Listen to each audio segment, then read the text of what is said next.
सबसे पहले मैं जॉन आपसे शुरू करना चाहूंगी, ये जो अब ईरान और अमेरिका का मामला है, आपको क्या समझ आता है? क्योंकि बहुत से लोगों को लग रहा है कि ऐसा कुछ नहीं होगा, जो क्या सराइयां जन्म ले रही हैं। असल हकाइक क्या है जो आपको वहां बैठ के दिखाई दे रहे हैं? हमसे जरा शेयर कीजिएगा।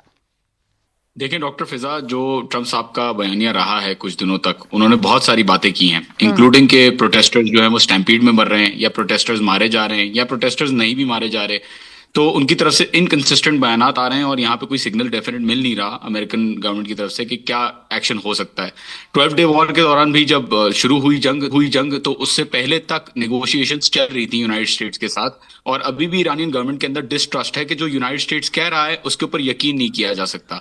तो इस वजह से जो ईरानी गवर्नमेंट है और ईरानी आर्मी है, उन्होंने अपने डिफेंसेस को प्रिपेयर रखा हुआ है regardless of what ever the United states is saying. जहां तक अवाम की बात रहती है, अवाम जो है बिल्कुल खामोश हो चुकी है, हम्म। वो अपने घरों में है या बाहर अपनी जिंदगी नॉर्मल गुजार रहे हैं, क्योंकि मैसिव रैलीज हुई थी गवर्नमेंट की सपोर्ट में, एंटी राइट रैलीज। तो उसके बाद प्रोटेस्ट बिल्कुल खत्म हो गए हैं यहाँ पे। ठीक है। अच्छा, इन केस अगर हमला किया जाता है जॉन, तो उसमें फिर ईरान की भी जारी बात है पूरी तैयारी होगी। ईरान का अगर हम देखें दिफाई बजट या जितनी भी सहूलियात हैं, शायद उनके पास उतनी नहीं है, लेकिन जज्बा बहुत ज़्यादा है ईरानियों में, जो पहले भी लोगों ने देखा। तो फिर क्या तैयारी करके ईरान बैठा हुआ है? ईरान ने भी अपने पास यकीनी तौर पे अमरीकी हमला अगर होता है अमरीका की जानिब से, तो उसके बाद ईरान ने अपने पास रद्द अमल के लिए, रिएक्शन के लिए कोई ना कोई ऑप्शन संभाल रखी होंगी। जी बिल्कुल सही कहा आपने, लेकिन मेरे ख्याल में सिर्फ जज्बा नहीं है। 12 डे वॉर के अंदर डेमोन्स्ट्रेट किया है कि इफेक्टिवली ईरान डेटरेंस क्रिएट कर सकता है। हम्म। इसराइल के अंदर काफी सारा नुकसान उन्होंने पहुंचाया है। बहरहाल यहाँ पे भी नुकसान हुआ, इनकी लीडरशिप खत्म हो गई, लेकिन उससे हम्म। कोई फर्क नहीं पड़ा। नहीं लेकिन नहीं, देखिए जॉन, टू देखिए टू हम सम फैक्ट एक्सटेंट बेस्ड बात जितना। कर रहे हैं ना, कि मैं तो खुद जी मतलब जी, मैं ईरान के मैं जज्बे को कंप्लीट कर सराह लूँ। रही हूँ। लेकिन अगर हम अमेरिका जी से जी कंपैरिजन करें, मैं एक फैक्ट बेस्ड बात कर रही जी हूँ, जी, इक्विपमेंट के लिहाज से, मैं बजट कंप्लीट के कर लूँ। लिहाज से। जी। देखिए अमेरिका को, जी जी, अमेरिका को बिल्कुल कोई कम्पीट नहीं कर सकता in terms of its global power and it's hmm. Hegemony and it's imperialistic ambitions. पहले वो हुतीज के साथ, जो हुती इतनी छोटी सी कयादत बैठी हुई है, उसके साथ आई थिंक पहले सफाया कर लें। तो आई थिंक वियतनाम में ये लोग गए, 20 साल वियतनाम में जंग लड़ी, वियतकांग ने उनको किस तरीके से मारा और भगाया, और अफगानिस्तान में भी गए तो कोई फायदा नहीं हुआ, और ईरान में भी कॉन्स्टेंटली अभी कोई रिजीम चेंज प्रोजेक्ट नया नहीं है, ठीक है। 1953 से मुसद्दिक के दौर से ये चलता हुआ आ रहा है। So it's not about United states versus Iran, it's about कितना डैमेज ईरान कर सकता है यूनाइटेड स्टेट्स के स्ट्रेटेजिक इंटरेस्ट को। इकोनॉमी इन्वॉल्व है, बेसिस इन्वॉल्व है, स्ट्रेटेजिक चोक होल्ड जो सप्लाई सप्लाई शिप्स की हैं वो इन्वॉल्व हैं, हम्म। और बहुत सारी चीजें जो ईरान की टेक्नोलॉजिकली अभी नजर आ रही हैं। $3 बिलियन के तो उन्होंने मिसाइल्स बेचे हैं रशिया को। तो इट्स नॉट मतलब इट्स नॉट वेनेजुएला और इट्स नॉट लिबिया और ठीक इट्स है। Not any other country. I think effective deterrence है यहाँ पे। जितना आप डिसएग्री कर लें, बिल्कुल इतना कोई मतलब वो कोई मसला नहीं है कि वो अमेरिका को फतह कर लेंगे, ऐसी बात नहीं है।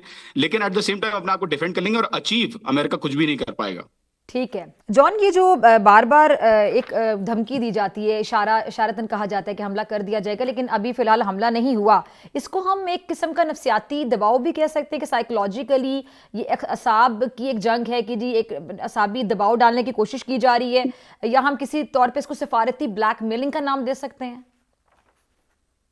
जी बिल्कुल, बहुत अच्छी ऑब्जर्वेशन है। आई थिंक दोनों चीजें हो सकती हैं। हाँ। साइकोलॉजिकल ऑपरेशन तो ट्रम्प साहब ने कहा था कि मैं करूंगा, और आई थिंक यही जो चल रहा है, जो रिमार्क्स आ रहे हैं, वो साइकोलॉजिकल ऑपरेशन का हिस्सा हो हाँ, क्योंकि सकते हैं। बड़ी बिल्कुल बड़े सही बड़ा बात है। किरदार होता है नफ्सियात का जंग में। बिल्कुल हम्म। बिल्कुल। अब सवाल ये है कि अमेरिका ने अटैक क्यों नहीं किया उस हम्म। वक्त जब यहाँ पे लोग गन्स लेके बाहर आए हुए थे, ग्रेनेड्स लेके बाहर आए हुए थे, तो क्यों उस वक्त नहीं किया? Maybe they played their cards early. Hmm. शायद हो सकता है कि ट्रम्प साहब को रियलाइज हो गया हो कि रिजीम चेंज नहीं हो सकता ऑर्गेनिकली या मैन्युफैक्चर्ड हम्म। तरीके से। तो I mean a lot of things are under hmm. Consideration when you talk about these analytics. अच्छा, वहां पे वैसे जो अभी अमेरिका से भी इस तरह की बातें की जा रही हैं कि जो मुजाहिरीन हैं उनको किसी तरह पंप किया जाए कि आप लगे रहें।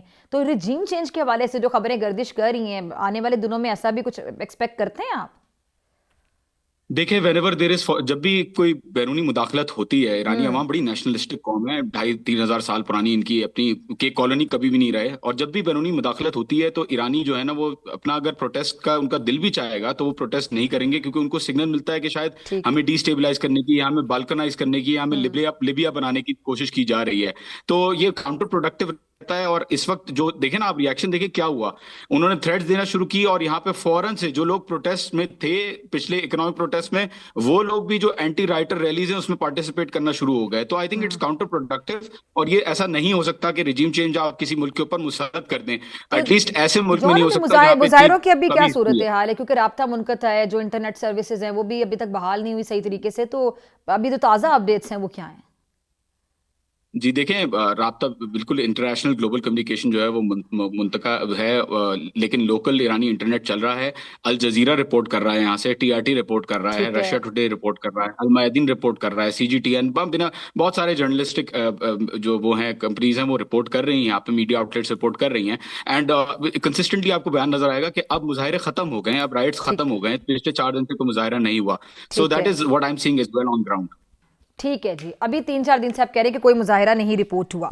ठीक है, ये जो अमरीकी हमला है, इस हवाले से इसराइली वजीर आजम का भी एक बयान बड़ा जेर बहस है, इस पे मैं आपका कमेंट चाहूंगी।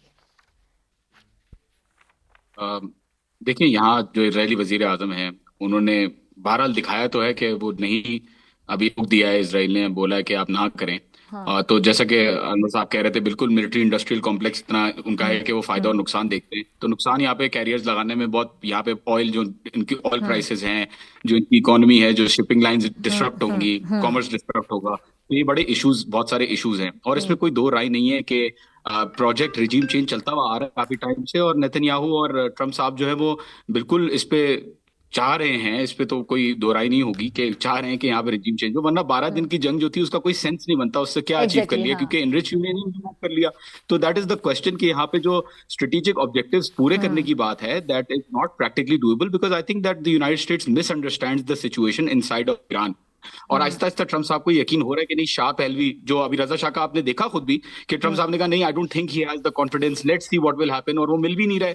तो हम्म। उनको भी शायद लग रहा है कि जो बातें नेतन्याहू बता रहा है उनको, ये बातें सही नहीं है। तो हम्म। मेरे ख्याल में ये सिचुएशन अभी और डेवलपिंग है। Let's see, anything can happen, may be they can attack, अच्छा, बट ये वील हैव इसके टू बारे वेट। में आपको बड़ी श्योरिटी कि जैसे जो ऐसा बताया जा रहा है ऐसा ही है, या यही बात के दिखाया कुछ और जा रहा है और एंड में कुछ और निकले?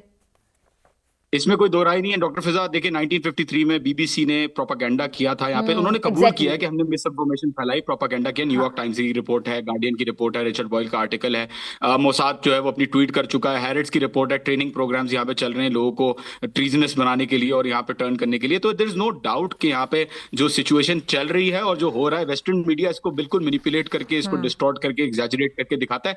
There is nothing new in this, मतलब ये कोई ठीक। कॉन्स्पिरेसी थ्योरी नहीं है, वो खुद एक्सेप्ट कर चुके हैं। ठीक है। तो आई थिंक बिल्कुल ऐसी बात है। आप दूसरे, रशिया टुडे, अल जजीरा, टीआरटी, ये भी तो हमारे भाई ममालिक, आपसे भी मैं बात कर रहा हूँ पाकिस्तान में, अगर आपको कोई व्यूज चाहिए मैं बाहर जाके आपको दिखा ठीक है देता हूँ, जी। I don't have any issue with that. ठीक। तो there is absolutely no space in that question के ठीक है यहाँ जी। पे चाह रहा है कुछ और दिखाना, या दिखा रहा है या नहीं दिखा रहा। जॉन, आपका लास्ट कमेंट।